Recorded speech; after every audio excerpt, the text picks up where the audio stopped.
गुरु ब्रह्मा गुरु विष्णु गुरुदेवो महेश्वरः गुरु साक्षात् परब्रह्म तस्मै श्री गुरवे नमः। आपदा अपहर्तारं दातारं सर्वसम्पदां लोकाभिरामं श्रीरामं भूयो भूयो नमाम्यहम्। मनोजवं मारुततुल्यवेगं जितेन्द्रियं बुद्धिमतां वरिष्ठं वातात्मजं वानरयूथमुख्यं श्रीरामदूतं शिरसा नमामि। नीलातुङ्गस्तनगिरितटी सुत उद्बोधकृष्णं पारात्रं संस्कृतिसरसरसिद्ध अध्यापयन्ति चोशिष्टायां सलिगलिकं या भरत्कृत्य भुङ्क्ते गोदा तस्यै नम इदमिदं भूय एवास्तु भूयः। भूतं सरच्च महदावाय भट्टनाथ श्री भक्तिसार कुलशेखर योगिवान् भक्ताङ्गिरेणु परकाल यतीन्द्र मिश्रान् श्रीमत् पराङ्कुश मुनिं प्रणतोऽस्मि नित्यम्। ఓంకారాన్ని ఒకసారి మనం చెప్పుకుందాం.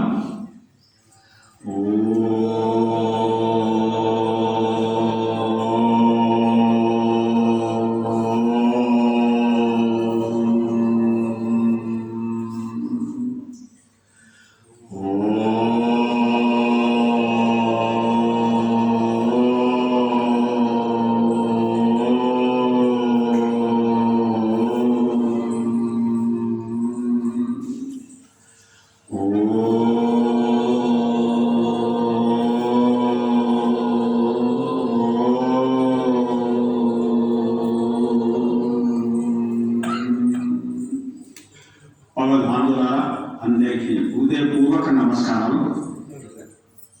ఈరోజు మనం 5వ గోపిక 10వ పాసు. ఈ 5వ గోపికట శ్రీకృష్ణుని యొక్క పొరుగింటి పిల్ల. ఇది ఈరోజు మనం ఈ గోపిక చెప్తున్నారు ఆండాలు గోపికలందరూ. అయితే ఈ గోపిక నిద్ర మనలాంటి నిద్ర కాదు, శ్రీకృష్ణుని యొక్క సంశ్లేషంతో నిద్రపోతున్నది. అంటే శ్రీకృష్ణుని యొక్క గుణాలనే స్మరించుకుంటూ ఆ భగవంతుని అనుభవంలో ఉన్నదన్నమాట. అది ఈ యొక్క గోపి యొక్క స్థితి, అంటే ధ్యాన స్థితి. అయితే మనకు ఈ ధ్యాన స్థితి ఎలాంటిదే అంటే గీతలో 2వ అధ్యాయంలో 56వ శ్లోకానికి ఈ యొక్క గోపిక యొక్క స్థితిని పోల్స్తానన్నాడు. ఏంటిదంటే అది దుఃఖేషు అనుద్విగ్నమన సుఖేషు విగత స్పృహ వీత రాగ భయక్రోధ స్థితతిరి మణి ఉచ్యతే. అంటే దుఃఖం వచ్చినప్పుడు మనసు కలత చెందకుండా ఉండడము, సుఖం వచ్చినప్పుడు ఆ సుఖంలో ఆసక్తి లేక ఉండడము, రాగము భయము క్రోధము లేకుండా ఉండడము, నిత్యము తన మనసులో ఆ యొక్క భగవంతుని నామాలను స్మరణ చేస్తూ ఉండడము, ఇది ముని లక్షణం. ఈ లక్షణంతో ఈ ధ్యాన స్థితిలోని ఉన్నదన్నమాట ఈ గోపిక. అంటే భగవంతుడు మనం పొందాలంటే భగవంతుడే ఉపాయము, వేరే ఉపాయము కాదు అని నన్ను ఆనందం పెట్టడానికి, నాకు ఆనందం కలగజేయడానికి భగవంతుడే స్వయంగా వస్తాడు అని నేను భగవంతుడి దగ్గరికి ఎందుకు పోవాలని నిబ్బరంగా నిశ్చయంగా విశ్వాసంతో ఆ భగవంతుని వైభవంలో నిద్రపోతున్నటువంటి గోపిక. ఈ గోపిక ఇది ఈ యొక్క స్థితి. ఈ గోపిక ఇది మనం ఇప్పుడు 10వ పాసురాన్ని అనుసంధానం చేసుకుందాం. நோத்துச்சு வர்க்கம் புகின்ற அம்மானாய் மாத்தமும் தாராரோ வாசல் திருவாதார் நாத்தத்து துளாய் மொழி நாராயணன் போத்த பறை தரும் புண்ணியனால் பொன்ன பன்னொரி புகினான் கூட்டத்தின் வாய் விளந்த கும்பகரணம் தோத்தம் உனக்கே பெருந்துயல் தான் தந்தானோ ஆத்த அனந்த உடையாய் அருங்கலமே தேத்தமாய் வந்தும் திரவேலோ ఎంబావాయ్. ఈ గోదాదేవి ఈ తిరుపాలనేటువంటి నిరవయ ప్రబంధాన్ని ఇక్కడ వ్యంగ్యంగా ఈ అమ్మాయిని చెబుతున్నది. వ్యంగ్య ధోరణి అన్నమాట. వ్యంగ్య ధోరణి అంటే ఓ అమ్మాయి, ఓ గోపిక, ఓ తల్లి, నువ్వు నోత్తు సువర్గం.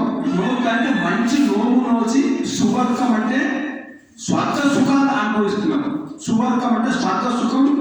నోత్తు సువర్గం పుగిందా అన్నది. పుగిందా అన్నది అంటే స్వర్గ సుఖాన్ని అనుభవిస్తున్నటువంటి ఓ గోపిక అంటే స్వర్గ సుఖం అనుభవిస్తున్నది నోములు వచ్చి. ఎంత అదృష్టవంతురాలు మనం. స్వర్గ సుఖం అంటే ఇక్కడ సువర్గం అంటే స్వర్గ సుఖం. స్వర్గ సుఖం కూడా పెద్దలు ఇక్కడ స్వర్గ సుఖం అంటే పరమపదం, వైకుంఠ సుఖం అన్నమాట. స్వర్గ సుఖం కూడా తాత్కాలికమే. ఇక్కడ చెప్పడం ఏంటంటే స్వర్గ సుఖం అంటే వైకుంఠ సుఖం అనుభవిస్తున్నటువంటి ఓ పుగింద్ర అమ్మానా, ఓ తల్లి, మాత్తము తారాలో వాసలు తిరువాద. వాసలు అంటే తలుపులు, తిరువాదాన్ని తెరవకపోయినా, తలుపులు తెరవకపోయినా మాత్తము ఒక సమాధానం, మాత్తము తారాలు చెప్పవా, పలకవా, ఒక్క మాటైనా పలకవా అమ్మ అని ఆ తల్లిని ప్రాధేయపడుతున్నారు, ప్రార్థిస్తున్నారు అన్నమాట ఆ లోపల ఉన్న గోపిక. అయితే అర్థం చెప్తున్నా. నాతత్తు తులాయిముడి. నాత్తు తులాయిముడి అంటే ఈ యొక్క తులసి దళం యొక్క పరిమళాలు. నాత్తు తులాయిముడి కిరీటంలాగా చుట్టుకున్నటువంటి నారాయణమూర్తి. నాతత్తు తులాయిముడి నారాయణన్ నమ్మాలంటే మన చేత ఓత్త పరే ఆయనని కీర్తిస్తాం మనం వెళ్ళి. ఓత్త పరే తను పరేతరం. పరేతరం అంటే పరైన పురుషార్థం అంటే ఆ గొల్ల వాళ్ళు వాయించే వాయిద్యం అంటే మనకు వ్రతానికి కావలసిన వస్తువులన్నీ ఆ పురుషార్థం అని. ఆ పరమాత్మని ఎవరైతే తులసి దళముతోనే పరిమళ వెదలుచున్నటువంటి ఆ తులసి దళంని కిరీటముగా పెట్టుకున్నటువంటి ఆ నారాయణమూర్తిని మనం అందరం ఆయన దగ్గరికి వెళ్ళి కీర్తన చేస్తే మనం కోరుకున్నటువంటి పురుషార్థం ఇస్తారు. అంత పుణ్యమూర్తి ఆయన. అయినా పిలవడం లేదు. అప్పుడేమంటుంది? పుణ్యనాల్ పండోరునాల్. పండోరు అంటే పూర్వం ఒకసారి కూతత్తిని వాయి విలంద కుంభకర్ణం. కుంభకర్ణుని కూతత్తిని అంటే మృత్యువు. కూతత్తిని మృత్యువు యొక్క వాయి నోటిలో అంటే మృత్యువు నోటిలో కుంభకర్ణుని పడేసినటువంటి ఆ సనాతన ధర్మ స్వరూపుడైన శ్రీరామచంద్రుడు ఈ కుంభకర్ణుని మృత్యు లోపల పడేసినాడు. అలాంటి శ్రీరామచంద్రుడు ఉదత్తిన్ వాయు విలంత కుంభకర్ణుని ఆ యొక్క మృత్యు నోట్లో పడేసినాడు. ఆ కుంభకర్ణం ఎలాంటి వాడు అంటే నిద్రలో ఉన్నట్టు వాడు. తోత్త మునకే ఏమైంది అక్కడ? తోత్తు మునకే పెరుందేరంటే ఆ పెద్ద నిద్ర. తోత్త మునకే నీ చేత ఓడిపోయినాడు. ఆ కుంభకర్ణుడు నిద్రలో నీ చేత ఓడిపోయి ఆ నిద్ర నీకు ఇచ్చాడా? తోత్త మునకే పెరుందేరంటే ఆ పెద్ద నిద్రను తందాను ఇచ్చిపోయినాడమ్మా. ఆ కుంభకర్ణుడు పోతూ ఆ నిద్రంతా నీకు ఇచ్చిపోయాడమ్మా, లేస్తలేవు అని సంబోధన ఎంత వ్యంగ్యం ఉన్నట్టు. అయితే ఇంకా లేస్తలేదు. ఆత్త అనందముడయా, అంత పెద్ద నిద్ర కలదానేమమ్మా నువ్వు. ఇదేమో ఆశ్చర్యం. నీవు మా గోష్ఠికి ఉండి మా గోష్ఠిలో ముందు నడిచి ఆ శ్రీకృష్ణుడి దగ్గరికి మమ్మల్ని తీసుకుపోయి ఉండాల్సిన నీవు ఇంత పెద్ద నిద్రలో ఉండడం నీకు తగునా అమ్మా? ఆత్త అనందముడయాయ్ అరుంగలమే మాకు శిరోభూషణమైన దానము, మాకు నాయకురాలైన దానము, ఇలా నువ్వు అనుకోవడం భావ్యమా అని తీర్థమాయ అంటే నువ్వు అన్ని సర్దుకొని ఆ నిద్ర మట్ల నుంచి తేడుకొని తీర్థమాయి వందు వచ్చి తీర్థమాయి వందు తీరవేలో నీవే తప్పు తెరవాలమ్మా అని ఈ యొక్క అర్థం. దీని భావం ఏంటంటే, ఇప్పుడు ఈ పొరిగిటి పిల్ల కాబట్టి శ్రీకృష్ణుడట ఈ గోపికను పొందాలని వ్రతం చేస్తున్నాడట. ఈ గోపిక శ్రీకృష్ణుడు పొందాలని వ్రతం చేస్తున్నాడు అనమాట. అందుకోసమే మీరు ఆ గోపిక ఇంట్లో ఇద్దరు ఉన్నారు కాబట్టి మీరు తలుపు తెరవకుండా పర్వాలేదమ్మా, ఒక్క మాటైనా మాట్లాడవా అంటే ఇది ఊహించుకుంటున్నారు. ఎందుకు ఊహించుకుంటున్నారు? ఎప్పుడైతే తులసి దళం వాసన వస్తుందంటే, ఎక్కడైతే తులసి దళం వాసన వస్తుందో అక్కడ నారాయణుడు ఉంటాడు. అందుకోసమే నారాయణుడు మీరిద్దరూ ఒక చోట ఉండి ఈ యొక్క వ్రతం చేస్తున్నారు కావున మీరు తలుపు తెరవకుండా పర్వాలేదు, ఒక మాట మాట్లాడు అంటే, ఇక్కడ మాట మాట్లాడంటే భగవంతుని దర్శనానికి ముందట ఆచార్యుల యొక్క ఉపదేశం మనం వింటే, ఆచార్యుల ఉపదేశం మనం వింటే మనలో ఉన్నటువంటి మాలిన్యాలు తొలగిపోయి భగవంతుని దర్శనానికి అవి చాలా ఉపయోగపడతాయి. ఇది మళ్ళీ అమ్మవారు ఒక రకంగా చెబుతుంది. భగవంతుని దర్శనానికి ముందు ఒక మాటలు వినాలి, అంటే భగవంతుని ఉపదేశాలు వినాలి. ఆచార్యులే ఉపదేశాలు వింటా ఉంటే మనలో మాలిన్యాలన్నీ పోతా ఉంటాయి అన్నమాట. అప్పుడు భగవద్ దర్శనానికి మనం దగ్గరయ్యాం.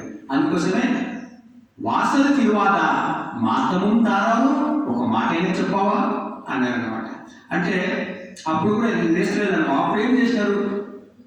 ఇవి లేవాలని ఏం చేస్తుందంటే, నిరంతరము భగవంతుని నామంలో ఉన్నది, తన్మయత్వం చెందుతున్నది.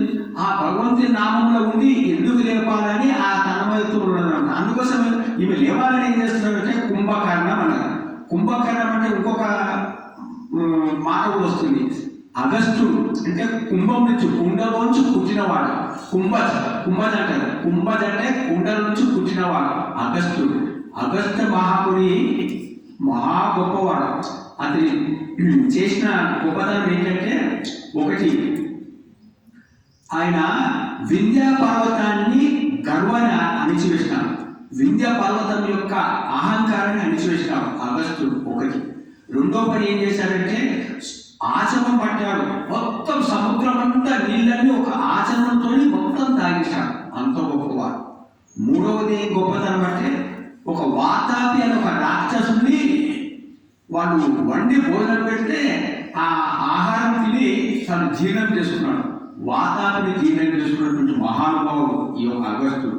అంటే భగవంతుని అనుభవం మనకు కావాలంటే వింధ్య పర్వతం ఏంటంటే అహంకారానికి ప్రతీక. అహంకారం మనలో అణిగితే భగవంతుని దర్శనం జరుగుతుంది. అహంకారం ఉన్నంత మటుకు భగవంతుని దర్శనం జరగదు. సో భగవంతుని దర్శనం జరగాలంటే మనలోని అహంకారం తగ్గాల్సింది. ఇది మనకు నేర్చుకోవాలి. ఇంకోటి, సముద్రాన్ని ఆచరణ చేశారంటే సమస్త జ్ఞానాన్ని తెలుసుకున్నాడు. సర్వ శాస్త్రాలు ఈ అగస్త్యునికి తెలుసు. అంటే శాస్త్ర జ్ఞానం ఉన్న వారికి భగవంతుని దర్శనం జరుగుతుంది. వాతాపిని జీర్ణం చేసుకున్నాడు అంటే మృత్యువుని జయించిందంటే భగవంతుని యొక్క అనుభవము, భాగవతుల అనుభవం మనకు కావాలంటే ఈ మృత్యువు లాంటి ఈ యొక్క లోపాలు మనలో తగ్గిపోవాలి.